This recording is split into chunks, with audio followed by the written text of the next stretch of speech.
И така, какво става, маняци, здравейте.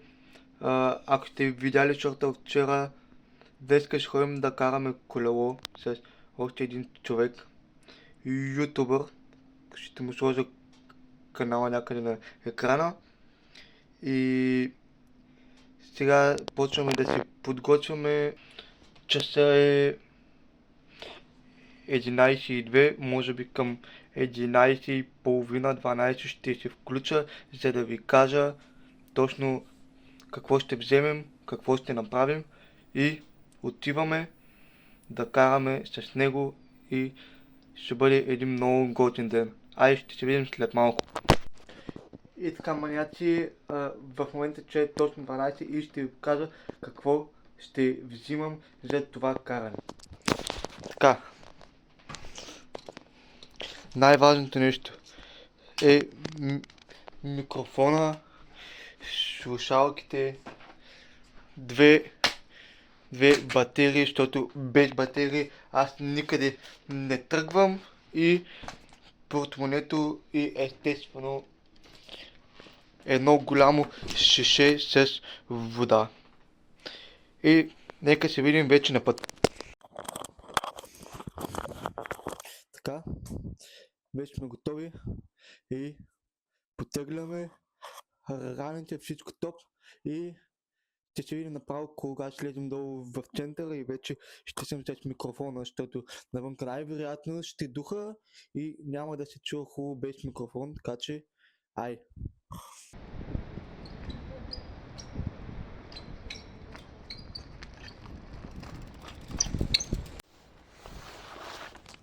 Какво става, маняци? Тук реших да седна на една пейка, да си почина малко, так му Петър да го изчакам. Той каза, че някъде ще ходи да кара и после щял да дойде. Ето го е! Какво ми виждат очите? Здрасти, бе! Добро утро, господине! Чакай само да таковам стъпенката. Как сме, бе? Как кажеш сега? Добре сме, бе. Брате, маняци, изглежда, че явно ще имам компания и няма да съм сам, което е много готино и ще е брутално. И след малко ще се видим пак. Сега ще си поговорим малко и после продължаваме пак да караме.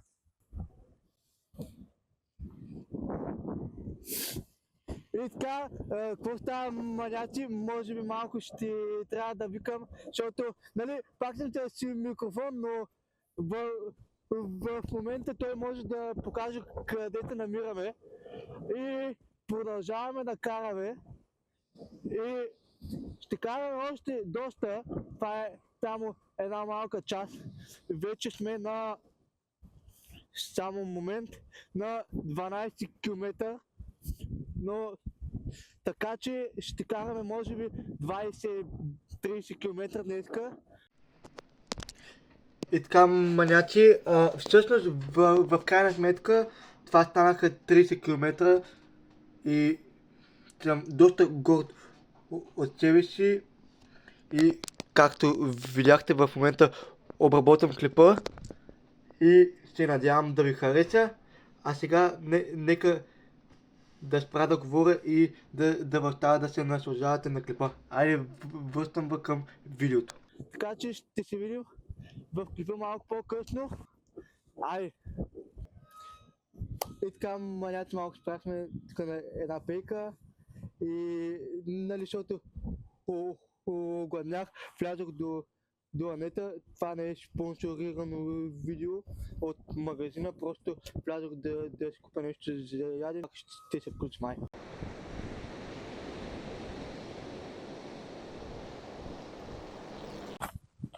И така, маняци, както ви казах, вече седнахме на една пейка. Ето ги вече колела, аз карах неговото колело, той кара моето колело. Ето го него, той ако има нещо ще ви каже. За сега нищо. Добре, ще оставим, ще си починим малко и след това продължаваме да караме. В момента сме на 20 км, което е много добре. И след малко продължаваме. И така, маняци, покарахме още малко и в момента се прибирам към нас. Той Петър и той ще тръгна към тях. И имам още едни 6-7 км докато се прибера. И така ще се видим направо в къщи. И така, маняци, най-накрая вече си прибрах и сега ще ви покажа. Ето, и това е резултата от цялото каране. 32 км почти. Така че, ако ви е харесал този влог, лайк и subscribe и ще се видим в следващия влог. Айде, чао!